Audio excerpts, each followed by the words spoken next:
Hari Om, all of you. Let us continue our Hariom sir. Mahabharata story. So, in Hariom sir. Hariom sir. introduction, I had told you the story of Devavrata. Devavrata was born to Shantanu Maharaja and Ganga. And I had told you that Ganga had taken him back to Devaloka to educate him and brought him back when he was about 16 years. Today, let us learn how this Devavrata, who was also known as Gangeya, Gangeya means the son of Ganga, how he came to be known as Bhishma. Okay, so Devavrata was brought to Shantanu Maharaja, and Devavrata was a wonderful child. He had learnt lot of things. But among all the other things that he had learned, one of the greatest quality he had was how respectful and how obedient he was to his father. He loved his father dearly. Whatever he would do, he would always discuss, and only after taking permission of his father, he would do.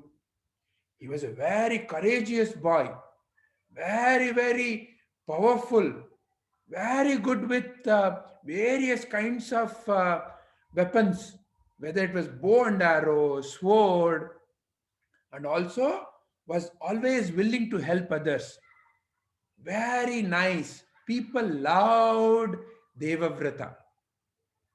So, like this, time was going on, and Shantanu Maharaja decided to make Devavrata the Yuvaraja. Yuvaraja means next to the king. In the absence of the king, if somebody has to take care of the kingdom, it would be the Yuvaraja, the young king. So he was made the young king, the Yuvaraja. And time was going on. One day, Shantanu Maharaja was in the forest and he wanted to cross over the river. And he went to a boat which was standing at the shore of the river. And there was one very nice looking lady who was running the boat. So Shantanu Maharaja sat in the boat. He asked her to take him from this shore to the other shore. And as she was taking, he started talking to her. And her voice was very fluent and very soothing to the ears of Shantanu Maharaja. Shantanu Maharaja fell in love with that lady. And he learned that her name is Matsya Gandhi, or also known as Satyavati. And he felt in his heart that I should marry her. So, after he went to the other shore and after completing whatever the work he had to do, he found out where she was living. She was daughter of one fisherman. And there was a village of all these fishermen. So the Shantanu Maharaja went to the village to seek the hand of Matsya Gandhi to marry her. And he went to the father and asked, I am in love with your daughter and I want to marry her. And I am the king of this kingdom. Will you please let me marry her? This father of Matsya Gandhi suddenly became very greedy.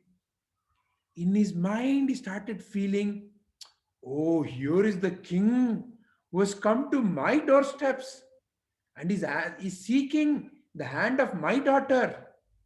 If I just give her away, what will I get? What will my daughter get? What will my grandchildren get? Let me ask something more. So he told the king, hey king, I cannot marry my daughter to you. The king said, why? What is lacking in me? Please tell me what is that you need. "O king, I don't think you can give what I asked for. Doesn't matter. Please forget it and go." Shantanu said, "No, no, no, please tell me. Whatever it is, I will be able to do it. I am, after all, the king of this kingdom." Then he said, "Hey, king, only one condition. And the condition is that you can marry my daughter, but you have to assure me that the next king after you will be the son or the sons born to my daughter. If you promise to make the children of my daughter as the next king, then I can give you my daughter." Now Shantanu felt, oh, very sad. How can I promise something like this? I already have made Devavrata the Yuvaraja. And Devavrata is such a nice and wonderful son. He's so loving. Even Shantanu loved his son. How can I promise to this fisherman that I will make his daughter's children as the next king? No, I cannot promise that. So, with a very heavy heart and a sad face, he returned back to the palace. But even after returning to the palace, he could not forget Matsyagandhi. He kept on thinking about her. And he lost all the interest in eating, in doing his exercises, while talking to others. He would always be putting a long face, a sad face, like this. And he would be always remembering her. So many people went to him and asked. He would not tell anything. How can he tell that he's sad because he could not remove Devavrata as the king? So he could not tell. Even Devavrata went and asked, "Oh, father, please tell me what happened. Whatever it is, I will help you. Why are you so sad? I am your son. You give me the order and I will do it." But Deva and Shantanu could not come to tell him anything. So then Devavrata thought, let me go and talk to the charioteer. Because King Shantanu had gone to the jungle on a chariot, no? Let me talk to the charioteer and find out what happened. So then the charioteer told what happened. He said, "Oh, Yuvaraja, the king went to the jungle, and while he was crossing the river, he saw Matsyagandhi. He wanted to marry her. But you know, Matsyagandhi's father, such a greedy fellow, that old man wanted her children to be the next king. How can Shantanu Maharaja promise that? He loves you so dearly.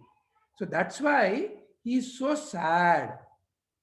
Then Devavrata thought, okay, let me go and talk to the fisherman. He came to the fisherman. He once again asked, "Hey, fisherman, why don't you please let your daughter marry my father?" Again, the fisherman repeated. He said, "Hey, Yuvaraja, I don't think this is possible because your father cannot promise that my grandchildren born to my daughter will be the king. So, therefore, I don't think this marriage can happen." Then Bhishma said, "Will you agree if I make that promise? My father may not be able to make that promise, but I can make that promise, no, that I don't want to be the next king, and I will let whoever is born, the children born to Matsyagandhi, only they will be made the king. I can promise that."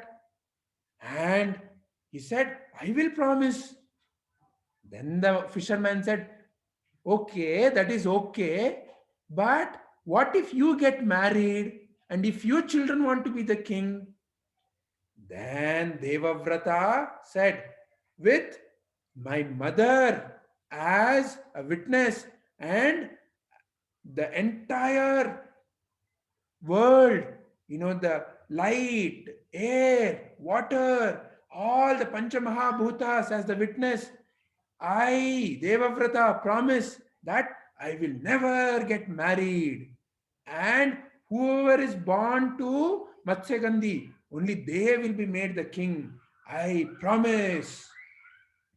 He said it with all the intentions. He meant what he said. When he said that, entire world around there started shivering. There was so many clouds that formed because that was the intention. Very intently he said. And the way he said it, he meant every word. So then all the gods and the goddesses in the heaven, they all showered flowers on him. And from that day, he was known as Bhishma, the one who keeps his word. When he makes a promise, he never breaks it. From that day, Devavrata was called as Bhishma. And this is where we will end our today's story. We will continue our Mahabharata story from here onwards in our next session. Hari Om. Hari Om.